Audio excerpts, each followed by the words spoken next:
লাগেছে যদি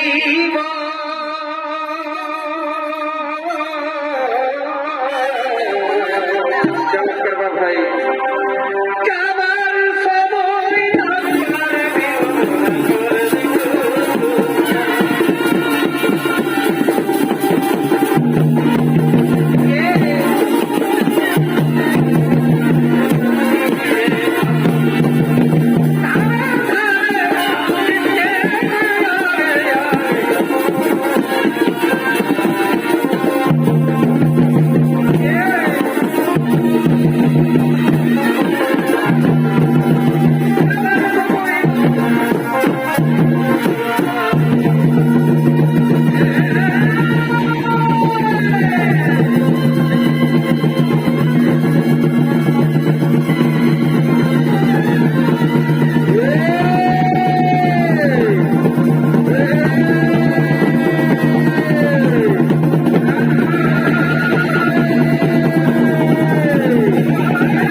ও আমাদের ভক্তিমতী মা বোনেরা, চাম্পাদ পঞ্চমুখী ফিমেল স্টুডেন্টস একাডেমির পক্ষ থেকে প্রত্যেককে প্রীতি শুভেচ্ছা ভালোবাসা জানিয়ে আমরা শুরু করতে চলেছি দ্বিতীয় ছড়িত পালাখানি। এই দ্বিতীয় ছড়িত পালাখানি হল রামায়ণের একটি অংশ, কিন্তু এই ছড়িত পালাখানি ভিন্ন স্বাদের, ভিন্ন ধরনের, ভিন্ন সুরের এই ছড়িত পালাখানি। অর্থাৎ এই ছড়িত পালাখানি নাম রেখেছে সীতা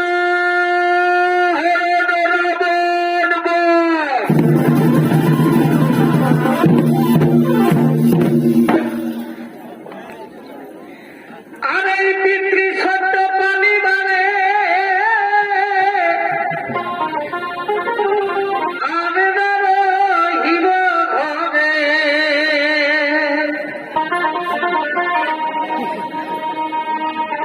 এই পিতৃ সত্য পালি মানে আমি আনন্দ রহিব ঘরে। কেন কেন এই সখিব আমার পিতৃদা ও মা কেদনা গো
সত্য পালনের জন্য হাহাকার করে কাঁপতে কাঁপতে অযোধ্যা নগরী ত্যাগ করে গভীর অরণ্যের মধ্যে প্রবেশ করছে।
গেল কেন সীতা? শোন স্বামী, আজ 10 দিন হলে উপবাসী আমি স্বামী, তাই তো আমি খিদার জ্বালায় আর আমি হাঁটতে পারছি না স্বামী, তাই তো আমি দাঁড়িয়ে গেলাম স্বামী। চলো না স্বামী, ওই যে অদূরে দেখা যাচ্ছে এক বট বৃক্ষ, সেখানে গিয়ে একটু বিশ্রাম গ্রহণ করি। না সীতা না, তা কখনো সম্ভব হবে না সীতা। শোনো সীতা, এখন আমাদেরকে এই গভীর অরণ্যের আরো অনেকটা পথ অতিক্রম করতে হবে। চলো না সীতা, চলো হয় লক্ষ্য, সময় বিলম্ব না করে আমরা এই গভীর অরণ্যে এমন একটা পরিবেশ খুঁজে নেব যেখানে রয়েছে প্রাকৃতিক মনোরম পরিবেশ, যেখানে রয়েছে পানীয় জলের ব্যবস্থা। তাই চলো না সীতা, চলো না হয় লক্ষ্য, সময় বিলম্ব না করে এখন আমরা আরো কিছুটা পথ অতিক্রম করি।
দেখো তো সীতা, দেখো তো ভাই লক্ষ্মণ, গভীর অরণ্যের প্রাকৃতিক মনোরম পরিবেশ তোমাদের পছন্দ হয় কিনা লক্ষ্মণ? শোনো দাদা, এই পরিবেশ আমার খুবই পছন্দ হয়েছে দাদা, তাই চলো না দাদা।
দেখো তো সীতা, দেখো তো ভাই লক্ষ্মণ, গভীর অরণ্যের প্রাকৃতিক মনোরম পরিবেশ তোমাদের পছন্দ হয় কিনা লক্ষণ? শোনো দাদা, এই পরিবেশ আমার খুবই পছন্দ হয়েছে দাদা। তাই চলো না দাদা, এই পরিবেশে আমরা পর্ণ কুটির তৈরি করে 14টা বছর দিন যাপন করবো। শোনো স্বামী, শোনো স্বামী, এই পরিবেশ আমার মনে হয় আর কোথাও খুঁজে পাবো না স্বামী। তাই চলো না স্বামী, এই পরিবেশে আমরা 14টা বছরের জন্য পর্ণ কুটির তৈরি করি। ঠিক আছে সীতা, চলো সীতা, ওই যে দূরে দেখা যাচ্ছে এক বট বৃক্ষ, সেখানে গিয়ে আমরা একটু বিশ্রাম গ্রহণ করি। চলো।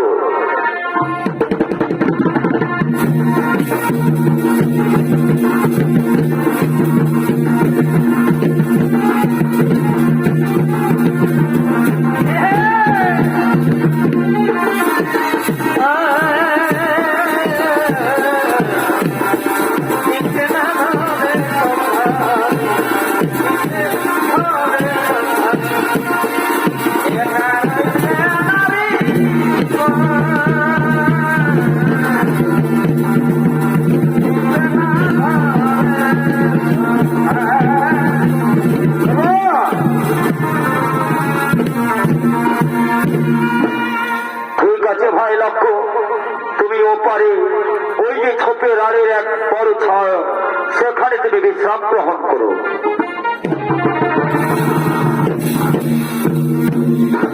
রাম লক্ষ্মণ সীতা গভীর অরণ্যের মধ্যে পৌঁছে গেছে। তারা গভীর অরণ্যে পর্ণ কুটির তৈরি করে দিন যাপন করে চলেছে। আর এই গভীর অরণ্যে বাস করত শূর্পণখা। শূর্পণখা রাম লক্ষ্মণের রূপে মুগ্ধ হয়ে রাম লক্ষ্মণকে বিবাহ করার বাসনা নিয়ে শূর্পণখা ছুটে আসছে সুন্দরী নারী মূর্তি রূপ ধারণ করে।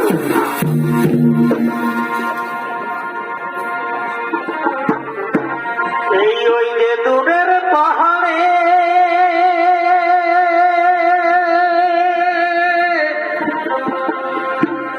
আমার সাথী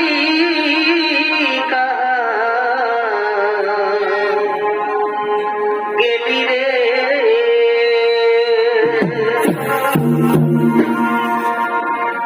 তোর লাগি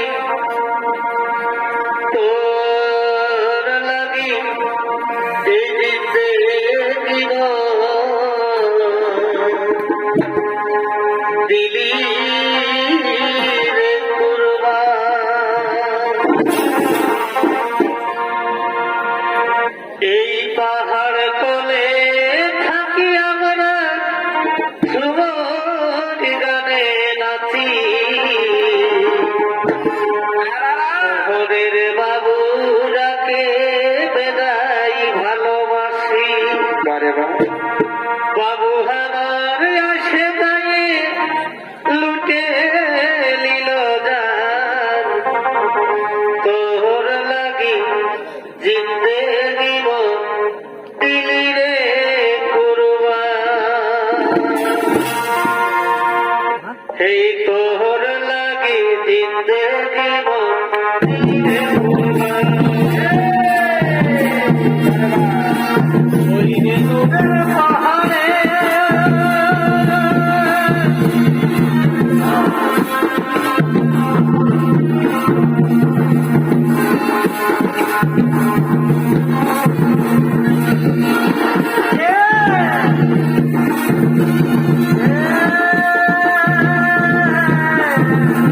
দাদার কণ্ঠ শূন্য। আমি নারী হয় লক্ষ্য। পৃথিবীর প্রতিটা নারী জানে, এখানে উপস্থিত প্রতিটা মায়েরা জানে তাদের স্বামীর কণ্ঠস্বর কেমন। আর আমি একজন নারী হয়ে আমি জানবো না আমার স্বামীর কণ্ঠস্বর কেমন। ঠিক আছে ভয় লক্ষণ, তুমি যদি নাই বাজাবে গভীর অরণ্যে তোমার দাদার উদ্ধার কার্যে তুমি আমাকে বীরাঙ্গনা রূপে রাঙিয়ে দাও। তোমার হাতে রক্ত তুমি আমার হাতে তুলে দাও। আমি এক করে শুরু করলাম সেই গভীর অরণ্য থেকে আমার স্বামীর উদ্ধার কার্যে। দাঁড়াও দেবী, তুমি চলে গেলে দেবী। কিছুক্ষণ আগে তুমি তোমার স্বামী দেবতাকে কথা দিয়েছো, যতক্ষণ না তোমার স্বামী দেবতা গভীর অরণ্য থেকে কুটিরে ফিরে আসছে ততক্ষণ পর্যন্ত তুমি কুটিরের বাইরে যাবে না। তাহলে তুমি কেমনে কেমনে ছুটে চলেছো দেবী গভীর অরণ্যে? এই তো মহাভুল করতে চলেছিলাম ভয় লক্ষণ। এই নাও ভয় লক্ষণ, আমি তোমার অস্ত্র তোমার হাতে তুলে দিলাম, আর আমি আমি তোমার চেয়ে বড় হয়ে আমি তোমাকে করজোড়ে মিনতি করছি ভয় লক্ষণ।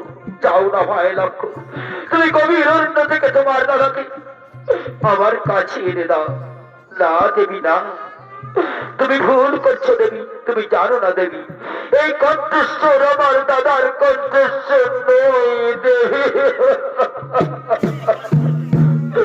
ভাই লক্ষণ, তুমি আমার কাছে ভয়া কান্না কাঁদছো ভাই লক্ষণ, আমি এতক্ষণে পরিষ্কার বুঝতে পারছি ভাই লক্ষণ তুমি কেন আমার কাছে ছলে না, কেন আমার কাছে অভিনয় করছো। তুমি তুমি আমার এই সুন্দর শরীরটার দিকে তাকিয়ে তোমার দাদার অবর্তমানে আমার সুন্দর শরীরটাকে ভোগ করে লালসায় দাঁড়িয়ে দাঁড়িয়ে রয়েছে ভাই লক্ষণ। তুমি কান খুলে শোনাও ভাই লক্ষণ, তোমার যে আশা আকাঙ্ক্ষা পূর্ণ হওয়ার আগে আমি আমার জীবন বিসর্জন করলাম। দেবী দেবী, তুমি কেমন তুমি কেমনই এত বড় কটু কথাটা আমায় বললে দেবী? আমি কি তোমাকে জন্ম জন্মান্তর ধরে মা বলে যে এসেছি দেবী, সেই মা হয়ে তুমি কেমন আমায় এত বড় কটু কথা শোনালে দেবী? ঠিক আছে দেবী, আমি আর এক মুহূর্ত সময় বিলম্ব না করে এক্ষুনি আমি চলে চললাম গভীর অরণ্যে। তুমি যাওয়ার সময় তুমি একটা কথা বলে যায় দেবী, যতক্ষণ না গভীর অরণ্য থেকে কুড়িয়ে ফিরে আসছি ততক্ষণ পর্যন্ত তুমি কুটিরে বাইরে বার হবে না। তাই তো তোমার কুটিরের চারিপাশে আমি একটা গন্ডি রেখা দিয়ে গেলাম, একটা গন্ডি রেখা দিয়ে গেলাম। জয় শ্রীরামচন্দ্রের জয়, জয় শ্রীরামচন্দ্রের জয়, জয় শ্রীরামচন্দ্রের জয়। দাদা আমি আসছি দাদা, দাদা তুমি কোথায়, দাদা তুমি কোথায়?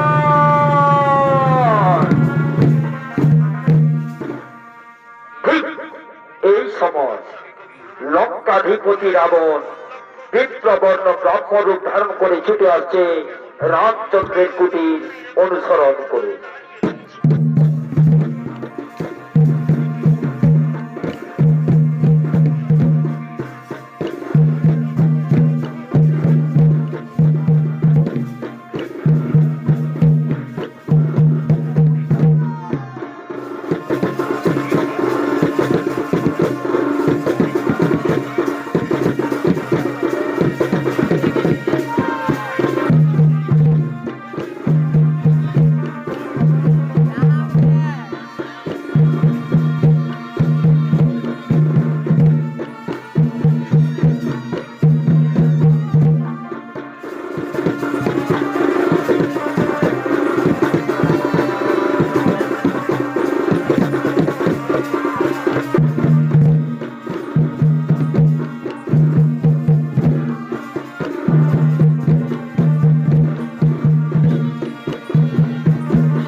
কুটি রেখে আছো, কুটি রেখে রয়েছ বড় বিপ্রবর্ণ ব্রাহ্মণ, কুটিরে আমি রয়েছি বিপ্রবর্ণ ব্রাহ্মণ।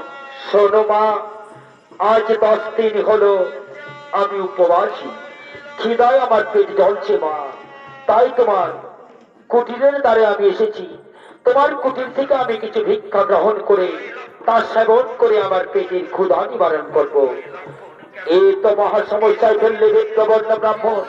কুটিরে তোমাকে দেওয়ার মতো আমার কিছুই নেই, এমনকি কুটিরে আমার স্বামীও নেই, দেওয়ারও নেই। এখন আমি কি করি উপায়? কয়েকটা ফলমূল ছাড়া তো আমার কুটিরে কিচ্ছু নেই বিপ্রবর্ণ ব্রাহ্মণ।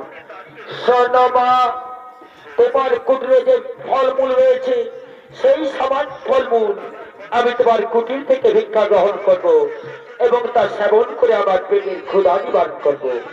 ঠিক আছে বিপ্রবর্ণ ব্রাহ্মণ, তুমি ওখানে দাঁড়াও, আমি আমার কুটিরের সামান্য ভিক্ষা তোমায় দান করছি।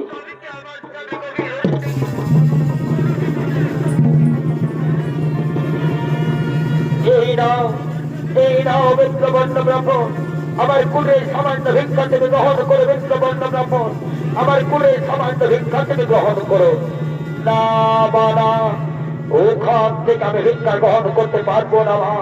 তোমার যদি ভিক্ষা দেওয়ার থাকে তাহলে তুমি কুলের বাইরে এসে আমার ভিক্ষা দিয়ে যাও। এ কি করে সম্ভব হয় বিপ্রবর্ণ ব্রাহ্মণ? কুটিরে আমার স্বামীও নেই, আমার দেওরও নেই, আমি কেমন কুটির বাইরে গিয়ে তোমায় ভিক্ষা দিই? আমি তো তা পারবো না। ঠিক আছে মা, আমিও ব্রাহ্মণ সন্তান।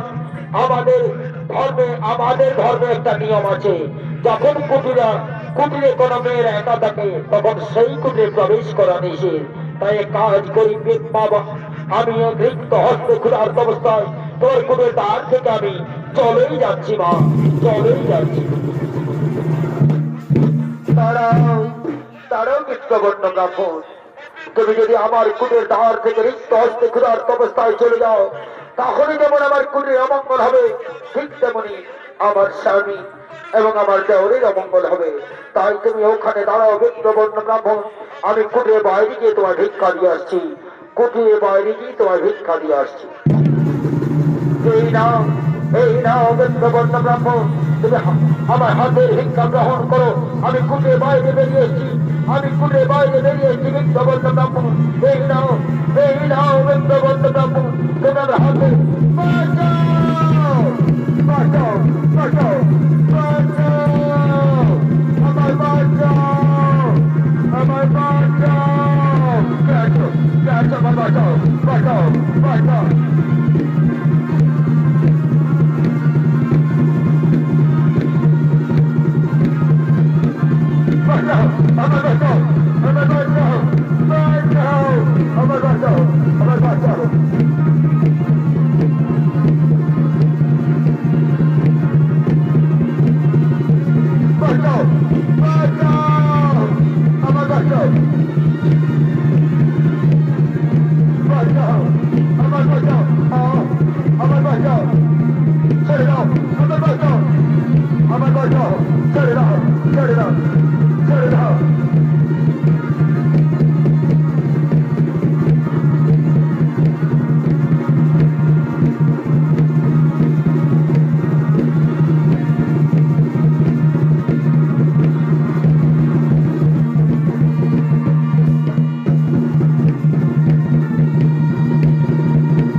ভাই লক্ষ্য, আমার কুটির ছিন্ন ভিন্ন কেন ভাই লক্ষ্য? এই এই তো কুটির আবার রয়েছে ছিন্ন ভিন্ন, কুটিরের সীতা নেই। এই তো পড়ে রয়েছে আমার অর্ধাঙ্গিনী সীতার গলার হার। এই তো মাটিতে রয়েছে তার হাতের শাখা। বলো বলো ভাই লক্ষ্য, আমার অর্ধাঙ্গিনী সীতা কোথায়? শোনো দাদা, আমি আমি কিচ্ছু জানি না দাদা, আমি কিচ্ছু জানি না। তবে আমার মন বলছে নিশ্চয়ই কোনো মায়াবী জন্তু নতুবা কোনো মায়াবী রাক্ষসীরা আমাদের সীতাকে ছলনা করে কোথাও নিয়ে গেছে। না ভাই লক্ষ্য, আমি তা কিভাবে বিশ্বাস করবো ভাই লক্ষ্য? তুমি তো আমায় কথা দিয়েছিলে ভাই লক্ষ্য, যতক্ষণ না আমি গভীর অরণ্য থেকে কুটিরে ফিরে আসছি ততক্ষণ পর্যন্ত তুমি কুটির ছেড়ে কোথাও যাবে না। তাই আমি কাকে গিয়ে জিজ্ঞেস করবো ভাই লক্ষ্য?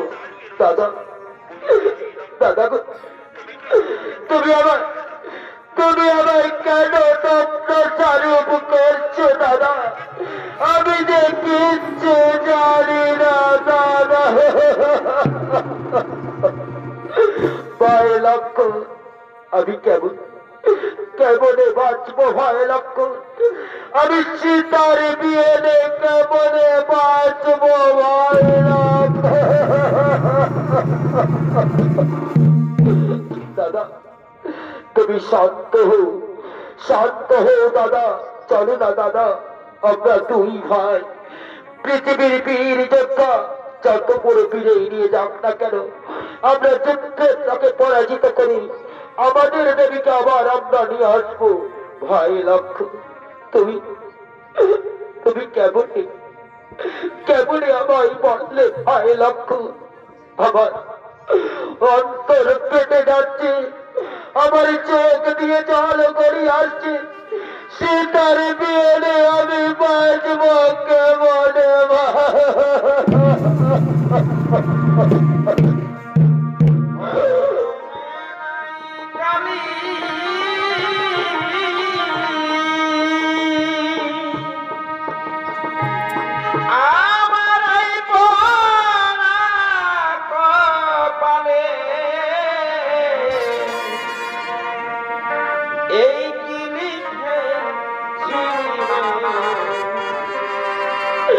কলমে কি নাই কালি রে ও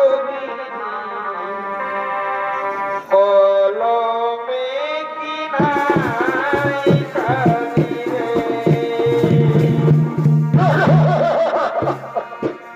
দাদা তুমি ওঠো দাদা, চলো না দাদা, ওঠো দাদা।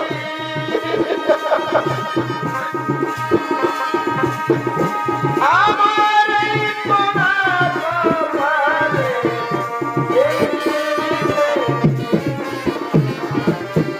কলমে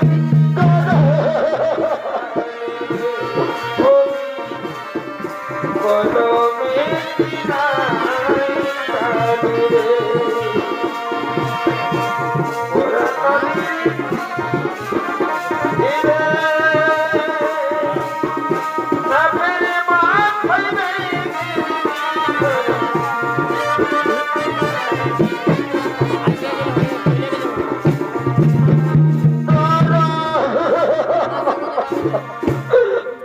ভাই লক্ষ্য, ভাই লক্ষ্য, এখানে কি হবে উপায় ভাই লক্ষ্য? রাম রাম রাম রাম রাম। এই কি হয় লক্ষ্য? ওদের ঝোপের আড়ের থেকে কে যেন আমার নাম জপ করছে, আমার গর্তে ভেসে এলো। কেউ আমার বড় ভক্ত অসময়ে কাটন সরে আমার নাম জপ করছে। হ্যাঁ দাদা, আমি শুনতে পেয়েছি, তাই এখন আমি শুরু করলাম সেই ঝোপের আড়ে দেখে আসছি কে সে শয়তান যে অসময়ে তোমার নাম জপ করছে। রাম রাম রাম রাম রাম রাম পেয়ে গেছি দাদা, আমি দেখতে পেয়ে গেছি দাদা, আমার বলবো যে রাজপথে আমাদের দেবীকে ভোট হয়েছে দাদা। এই পুলি ভারতের রাজপথে তার বড় পুলি কারবার করবো না। ভয় না, শান্ত ভয়, তুমি জানো না, তুমি চেনো না, তুমি জানো না, তুমি শান্ত হো, তুমি শান্ত হো ভাই লক্ষণ, তুমি শান্ত হো, তুমি শান্ত হো ভাই লক্ষণ।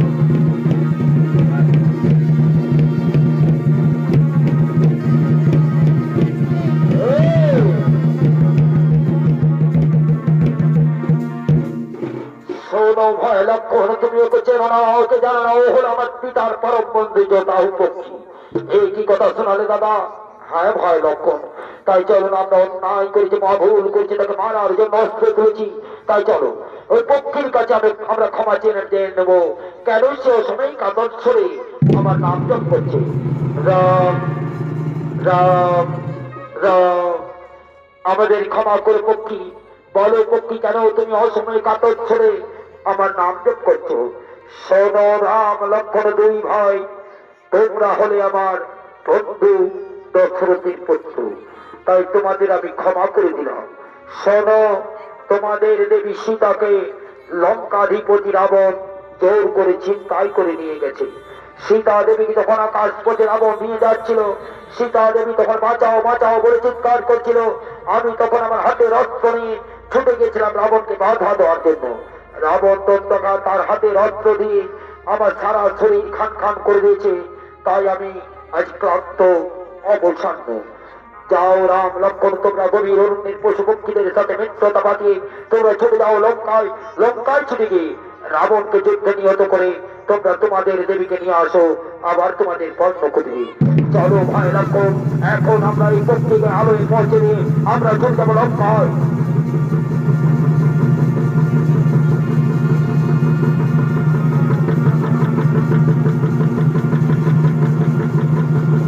ওদিকে ততক্ষণে রাবণ সীতা দেবীকে নিয়ে লঙ্কায় উপস্থিত হয়ে গেছে। কোরাই কোরাই, কেউ তোকে ঘর থেকে নিয়ে যেতে পারবে না। এটা হলো লঙ্কাপুরী, এটা হলো লঙ্কা, এখানে কারো প্রবেশ করার হিম্মত নেই। কোরাই দাদা, আমায় ছেড়ে দাও, আমায় ছেড়ে দাও, আমায় বাঁচাও, আমায় ছেড়ে দাও, আমায় ছেড়ে দাও। এখানে এখানে তুই বন্দী অবস্থায় থাক। আমি ততক্ষণে একটু শয়ন কক্ষে বিশ্রাম করি। রাবণ সীতা দেবীকে নিয়ে লঙ্কায় উপস্থিত হয়ে গেছে। সীতা দেবী বন্দী জীবন কাটছে। আর ওদিকে রাম লক্ষণ গভীর অরণ্যের হনুমান জম্বুমানের দলের সাথে মিত্রতা পাঠিয়ে হনুমান জম্বুমানকে পাঠাচ্ছে লঙ্কায় সীতা দেবী কোথায় আছে তা দেখার জন্য।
নাম গ্রহণ করো।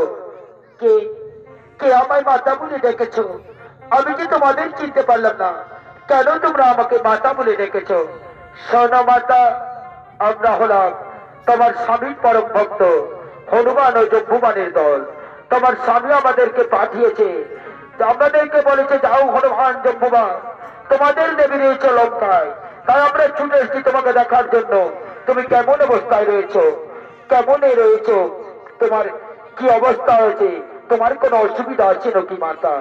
শোনো শোনো হনুমান জম্বুমান, আমি তোমাদেরকে কেমনে বলবো যে তোমরা আমার স্বামী, আমরা স্বামীর পরম ভক্ত। এক ছলনায় আমি বনবাসী, আরেক ছলনায় আমি গভীর অরণ্য থেকে হরণ হয়ে এসেছি লঙ্কায়। আমি কেমনে তোমাদের বিশ্বাস করবো হনুমান জম্বুমান? শোনো মাতা, এই দেখো মাতা, আমার হাত স্পর্শ করলে বুঝতে পারবে মাতা, এই হাতে রয়েছে তোমার স্বামীর স্পর্শের ছোঁয়া।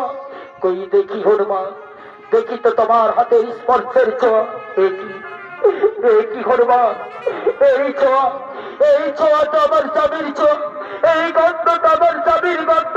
বলে না হনুমান, আমার স্বামী এখানে কোথায়, কেমন অবস্থায় রয়েছে? আমার স্বামী বেঁচে আছে তো হনুমান? শোনো মাতা, তুমি শান্ত হও মাতা, আমাদের প্রভু অর্থাৎ তোমার স্বামী এখন ভালো আছে মাতা, এখন ভালো আছে। তাহলে যাও না হনুমান, তোমরা ছুটে গিয়ে তোমাদের প্রভুকে বলো আমি এখনো বন্দী অবস্থায় লঙ্কায় রয়েছি, এই বন্দী জীবন থেকে আমাকে মুক্ত করে নিয়ে যাও হনুমান। যাও হনুমান, যাও জম্বুমান। ঠিক আছে মাতা, আমরা এক্ষুনি ছুটে চললাম আমাদের প্রভুদের কাছে। এক্ষুনি আমরা আমাদের প্রভুদেরকে নিয়ে এক্ষুনি আমরা ছুটে আসছি তোমার উদ্ধার কার্যে এই লঙ্কায়।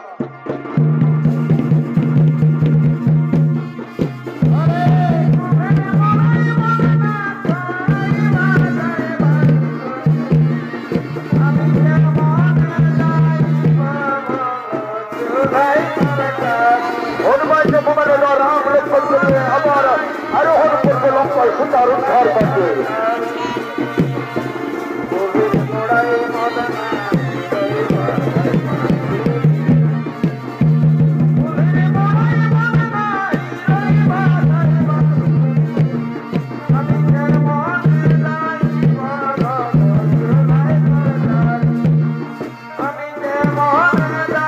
হনুমান প্রবেশ করেছে রাবণের শয়ন কক্ষে।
রাবণ নিহত হয়েছে, তাই হনুমান জম্বুবানের দল আনন্দে মুখরিত হয়ে সীতা দেবীকে হনুমান নিয়ে যাচ্ছে তাদের প্রভু শ্রী রামচন্দ্রের সাথে, এবং সকলে আনন্দে মুখরিত হয়ে আনন্দে নৃত্য পরিবেশন করতে লাগছে। ও জয় জয় রঘুপতি রাঘব রাজা রাম পতিত পাবন সীতারাম। আরে ঈশ্বর আল্লাহ এর নাম সবকে সুমতি তে ভগবান। এই ঈশ্বর আল্লাহ এর নাম সবকে সুমতি তে ভগবান। জয় জয় রঘুপতি রাঘব রাজা রাম পতিত পাবন সীতারাম। রাজা রাম পতিত পাবন সীতারাম। ঈশ্বর আল্লাহ প্রেরণা সবকে গুণমতি দে ভগবান। ঈশ্বর আল্লাহ প্রেরণা সবকে গুণমতি দে ভগবান। জয় জয় রঘুপতি রাঘব